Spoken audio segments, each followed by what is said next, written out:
Hello everyone, and thank you so much for tuning in to ChasingCinema.com's official YouTube channel. And today, I'm going to be doing an update in my 365-day movie challenge.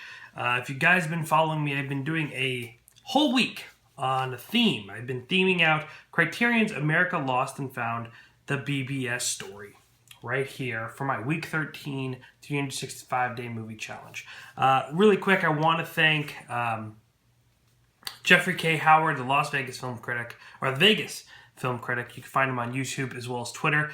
He was the gentleman that I did the Loot Crate unboxing with. If you haven't seen that video, you can check out his YouTube channel, youtube.com/Vegas Film Critic, or you can just go to vegasfilmcritic.com. Jeff, thank you so much for lending me this box set. An amazing box set, a Blu-ray again from Criterion Collection, America Lost and Found, the BBS Story. Includes Head, Easy Rider, 5 Easy Pieces, Drive, He Said, A Safe Place, The Last Picture Show, and The King of Marvin Gardens. Now, it did not cover my entire week because I have watched 2 films in this collection, and that's Easy Rider and The Last Picture Show. So I have 2 other films that I watched this week.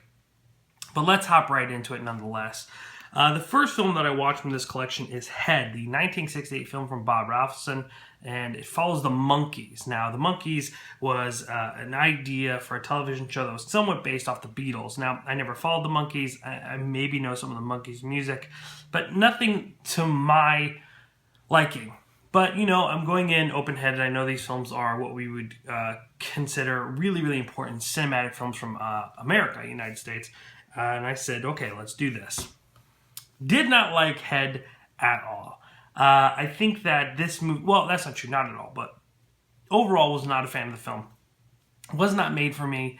It is not my type of movie. It is a concert movie mixed in with a satire movie mixed in with this surreal world and this psychedelic type of theme going on. I mean, the beginning scene is him, one of the characters jumping off of a bridge, going into the water and being greeted by mermaids with all these psychedelic colors. I do think there are some good moments in the film that have to do with film parodies and kind of the satire of what was going on in Hollywood at that time. But other than that, the whole movie was just kind of, you know, there was nothing for me to hold on to. I wouldn't say I'm a person that absolutely needs structure in when I watch a film or a plot and anything like that, because it's not true. But most of the times I would prefer a structure. It doesn't have to be A, B, C, and D. You could tell me a story, but just kind of follow some sort of plot line. And this movie didn't really have that. Now, people have debated if Head is good or not. And personally, it was not a movie for me. I don't think it's a terrible movie, but I just know that as an audience member, it wasn't meant for me. Now, some people said that Head was a way for the creator of the Monkees to kind of tarnish their reputation after the television show being canceled. Whether or not that's true, I could understand it being so. Roger Ebert pointed that out in his review of this film, in which he was lukewarm on it. But to me, it's not a movie I plan on revisiting, nor do I care. However, I'm not upset that I watch it. Any movie that I see, I'm usually not upset that I've seen it, unless it's Dirty Grandpa. But, I mean, most of the time I appreciate films that I watch, and I appreciate that there is an audience for this movie, and maybe it's Monkey fans, maybe it's non-Monkey fans, but I do know it was not me. Moving on. I watched 5 Easy Pieces, again from Bob Rafelson, from 1970, and this is following Jack Nicholson in his breakout supporting role in Easy Rider, which is a great American classic film. But this film was a movie that I've never seen, heard many things about, and kind of went in blind. And the film stars Karen Black amongst Jack Nicholson, and it is a wonderful movie, a great character study. A movie that's performances are so good. I mean, Jack Nicholson, this is where Jack Nicholson really shined. I'm surprised it took me this long to find this film. It really, really moved me. I thought there was a lot of great performances in it, especially from Jack Nicholson. There's a great scene towards the end of the film where him and his father have a sit down and needs to talk to him, and it's just like such an amazing scene to watch. Really quick, I do daily reviews. If you've not checked that out already, on my Twitter and Instagram, you can follow me. There's a little description right here, at Jacob Tiranno. There's my name. You just click it. In the description box, you can find the exact link, and it'll take you to it. But you can find more information down here in the description box. So, overall, I'm like hit with the movie that I didn't like and then hit with the movie that I loved. So it's just like I'm going already back and forth. But watching Five Easy Pieces, I really thought it was a funny, both a funny and heartbreaking story, and it just kind of left me like, wow. But I mean, I really enjoyed this picture. The following day, I watched the 1971 film that was directed by Jack Nicholson. That is Drive, He Said. Drive, He Said is a movie that I think is good, right? Like I think it falls obviously in between the spectrum of Five Easy Pieces and Head. I enjoyed the movie. I think that it has really good performances in it.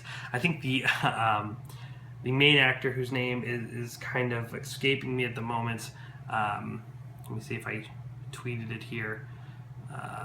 William Tepper looks like the young William Tepper in this film looks like a young Robert De Niro.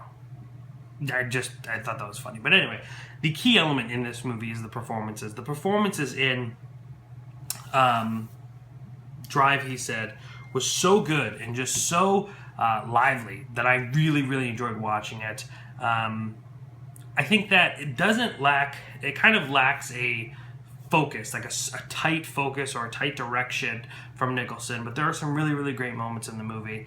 But I think the performances are kind of the highlight. But I think it has a great tone, and I think it's really important that it's in this case because I think that it really captures things that are going on, the tone and themes of this era, and I think that's what really works with this movie. Like, right, we're talking about the war. I mean, for a 70s movie, it's really tackling 70s themes, and I think it's a good period piece about that time. I mean, it's not a period piece movie where it's set in a different time period, but it's a good period about the time. It's a good piece about that period, about that time.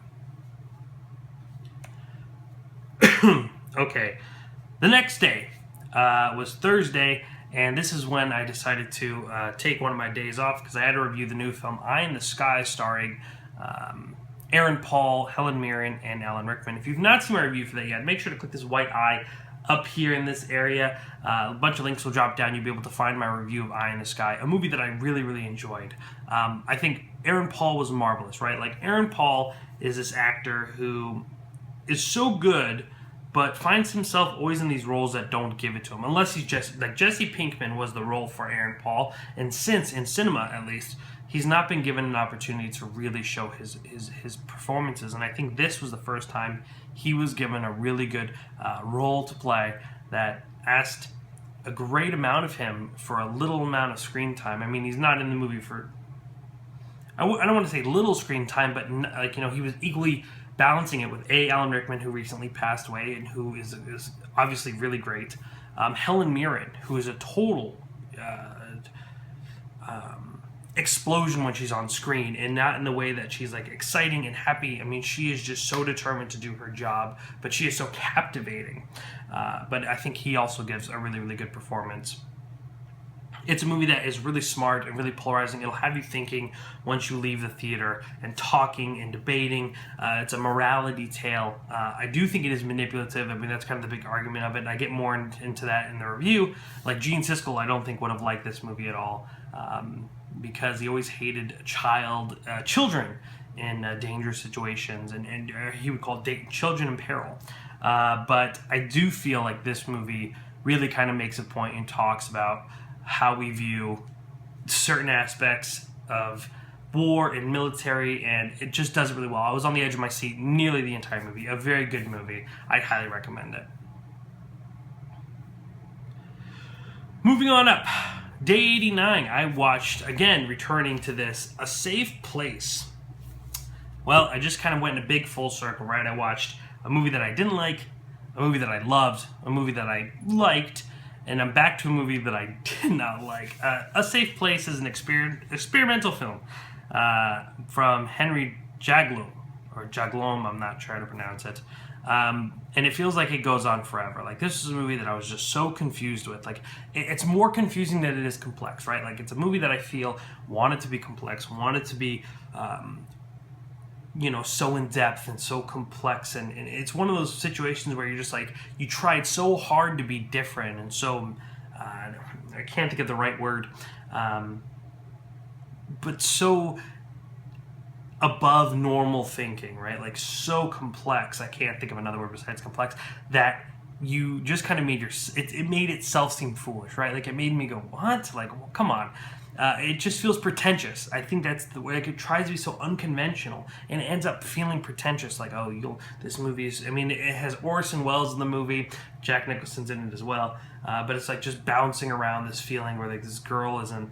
I can't even really explain. Like she resorts to the safe place of her younger self, where and there's this magician and who's Orson Welles, and he's doing these magic tricks, and it'll cut to her looking at something, and then it cuts to the magician, and it's just like, oh man, like besides Orson Welles doing a few magic tricks, there's nothing about this movie that I liked. Like it was like the Tree of Life of the 70s. Like I think people walked in that movie like, what is going on here? And I'm not saying Tree of Life is a bad movie, but if you've heard my experiences, I've talked about it many times. You can find it on the YouTube page or on our podcast or chasingcinema.com. It's just one of those experiences where you're like, wait, what? And I know people are like, oh, Tree of Life is amazing. You know, I'm not attacking that movie, but my experience with it and then this movie experience, it just felt so connected. But in all honesty, I wasn't crazy about Tree of Life. To me, it's. I don't think it's as I don't think Tree of Life is as pretentious as A Safe Place was, but it definitely feels very similar. And if you see it, you'll know what I mean. So Saturday night, I decided to take my second day off of this collection, especially after A Safe Place, and I watched Batkid Begins. And wow, this is a movie that I feel that everyone should watch. Like, I don't think this is a revolutionary film as far as filmmaking goes, but as storytelling goes. And it's more of like a PSA about humanity. In a time, and I know I hate to sound cheesy and I hate to talk like this, but this is how I talk and this is how I feel, and I know it might sound hallmarky to some of you, but it's true. This is a movie that tells one of the most extraordinary stories ever. And I'm not saying the documentarians told this extraordinary story. They were able to replicate the story for us. But the story, if you don't know what Batkid Begins is, Batkid Begins follows the story of Batkid, a young boy who was diagnosed with leukemia and got to make a wish, and he wished to be Batman for a day.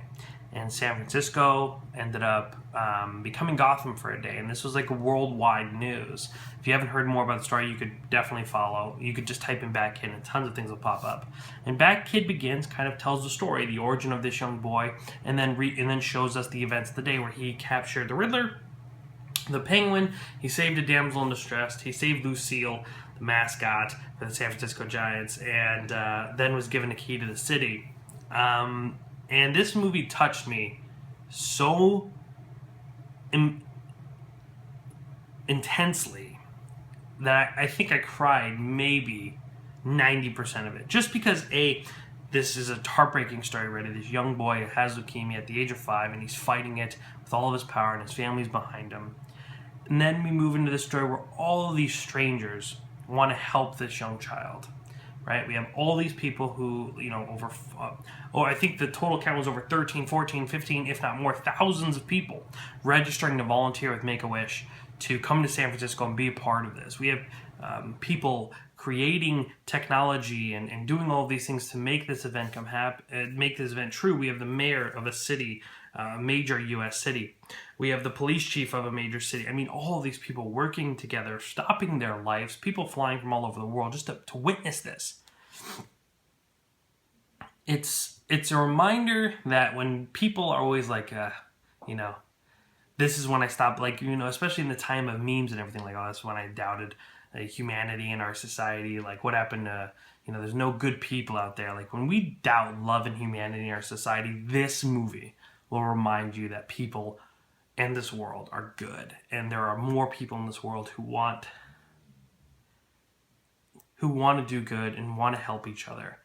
And even though sometimes when we turn on the news or we watch our YouTube videos or we watch things on Facebook that the world looks inherently mean and cruel, that we can all band together to help one another.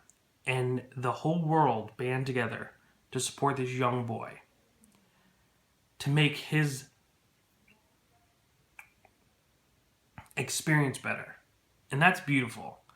And I'm sorry to get emotional, and I know I'm a sap, and I know some of you are laughing, maybe some of you are touched because you've not heard this story before. But I mean, watching this is just, if this movie doesn't speak to you, I don't think anything will. And yes, maybe the movie itself won't speak to you, but the story, the thought, the thinking behind it, that thousands of people wanted to do good for the day and cheered and danced the young stranger's name because they just wanted him to feel good is a really beautiful thing. And I hate to get serious and I hate to get emotional, but this movie really moved me. So, I mean, applause to that for doing that. Make-A-Wish, everyone involved. Beautiful story. And we're going to wrap it up. I know I'm trying to get excited, but it's true, man. The whole movie had me in pieces. So I knew when I was going to talk about it, I'd be in pieces as well. But okay, let me try to finish this out. Sunday, the last day, day 91, I watched The King of Marvin Gardens, another film that starred Jack Nicholson and Bruce Dern, who looks incredibly young and good looking in this movie. This was a film that I was really hooked on in the beginning. But as it went on, it kind of lost its effect on me. Like the first 5 minutes, I think, are great. Like Jack Nicholson is this radio host and he's telling this story, and it is so captivating. Like my girlfriend was talking to me, like shh, shh, shh, shh, shh. She wasn't like on the couch talking to me, but she was in the other room, and I was just like shh, and I was so captivated in what I was listening. It is original. It is exciting. I think it is a movie that will stick with me. I do think that the movie does kind of extend its stay, sort of, and it doesn't really kind of hit home as much as Five Easy Pieces does. But I do think it's a wonderful movie, and I do think it has great performances, especially from Bruce Dern. Ellen Burstyn as well, and there's, of course, Jack Nicholson. A good movie from Bob Rafelson, but a movie that just doesn't make that full connection like Five Easy Pieces does, but a great film nonetheless. That is my review of America's Lost and Found, the BBS Story from Criterion Collection. The Blu-ray, every movie looked beautiful. Every extra feature was awesome. I really, really recommend it because you also get two films that I didn't mention that are also amazing: Last Picture Show and Easy Rider. So, Mr. Jeffrey K. Howard, thank you so much. Again, follow him at VegasFilmCritic.com. and at Vegas Film Critic. That's going to wrap it up for week 13. Guys, it is day 92, and that means I am a quarter way through this challenge. So thank you for joining me so far. 3 more quarters, and we're done. Ladies and gentlemen, thank you so much for tuning in. Make sure to comment. Let me know how you feel about these films down below. Give it a like if you enjoyed it, and hit the subscribe button so you never miss an update or my movie reviews. This week, I'll be reviewing the new films Demolition, The Boss, and Hardcore Henry. Don't miss out on those by hitting that subscribe button. Ladies and gentlemen, my name is Jacob Tiranno, and please continue chasing cinema.